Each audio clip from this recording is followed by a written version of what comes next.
I'm back. Hi, it's Mina. Ooh. I have to find some kind of intro eventually, but for now, hi.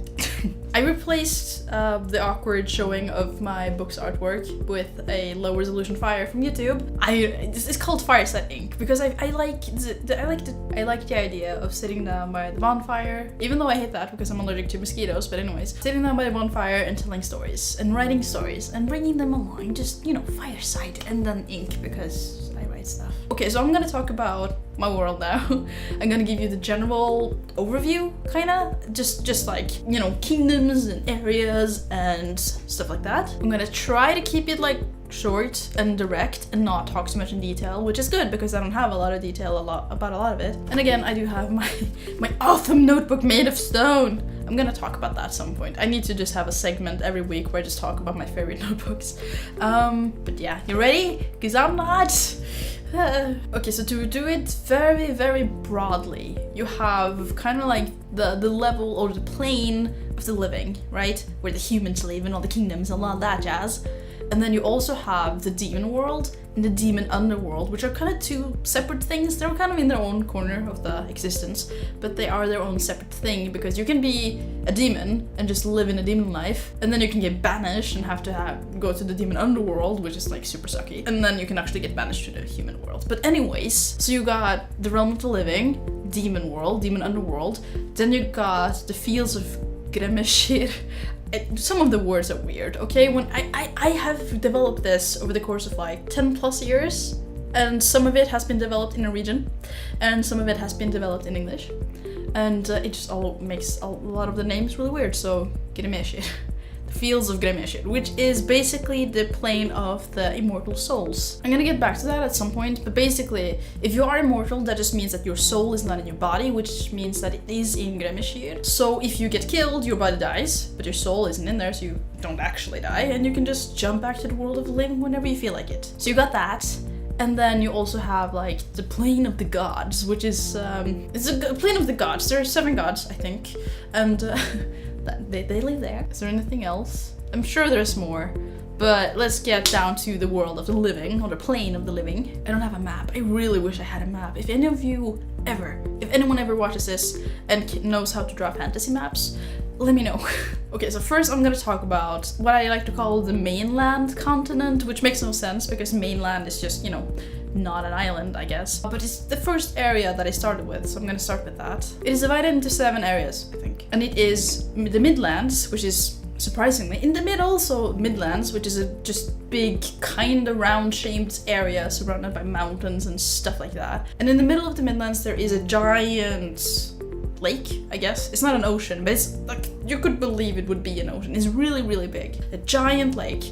And in the middle of that lake, a giant island called Center, and the city on top of it is also called Center, so that's a big city. And it's called Center because it's, it's the center of the Midlands, or center of the mainland continent. And a lot of people see that as like the city of opportunity. If you go to Center, you're like closer to everything else, you can go anywhere from that point. Otherwise in the Midlands, like not in the giant lake, but like in the land around it, there's a lot of like smaller kingdoms and independent communities and like cities and towns and stuff like that. It's not really ruled very like strictly by anything. It's kind of like a free area. It's worth noting though that at the western part of the Midlands, like in the western side of it, there's a lot of war. There's a lot of like civil wars going on constantly because there's such a power struggle. Other than the Midlands, there are the Western lands, Northern, Eastern, Southern lands, and then the Southern Islands. No, Southern lands, Sunset, and then Southern Islands. So it just kind of extends a bit more at the bottom, I guess. Sunset is just kind of like the whole coastline, but that's like its own area.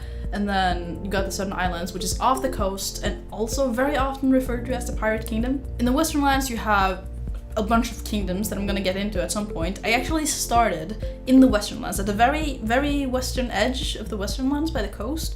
That's where everything started. I had a dream once, I ended up there, and from there everything expanded. So that's kind of like a cool place, I guess. And I sadly had to watch it burn to the ground, but it's fine.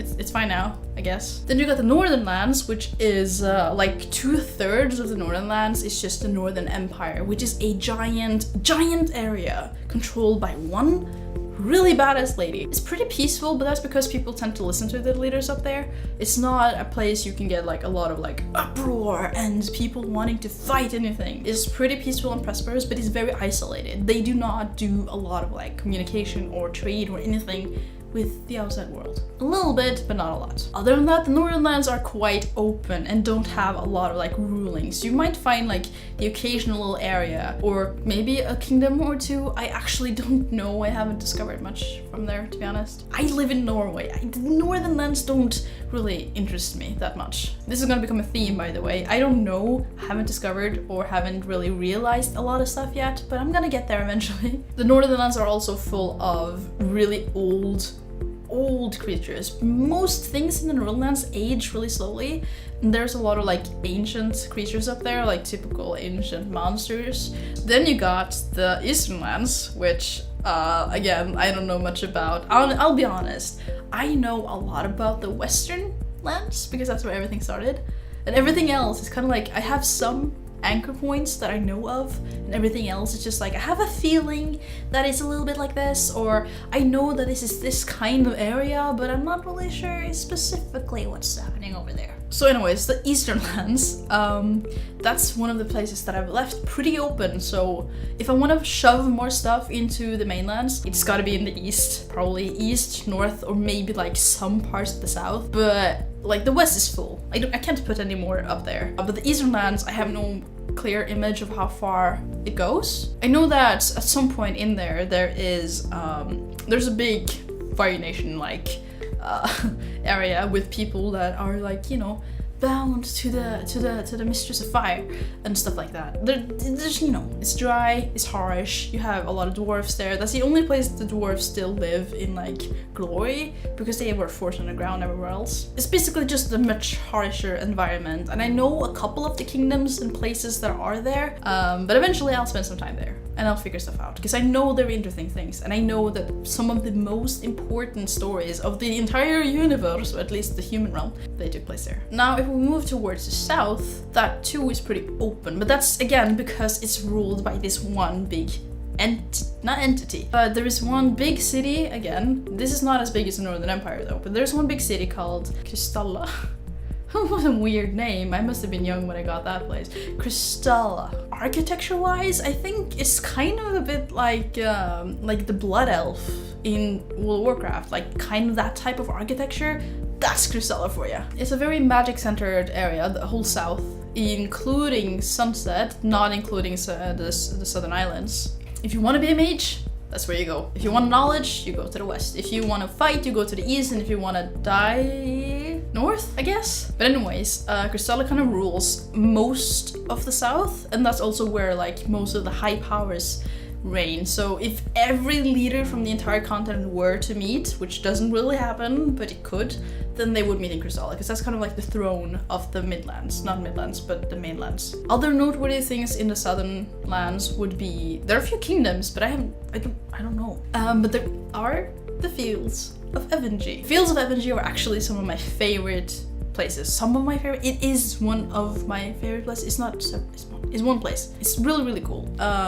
It deserves it on video, to be honest. So that's southern lands, and you go to Sunset.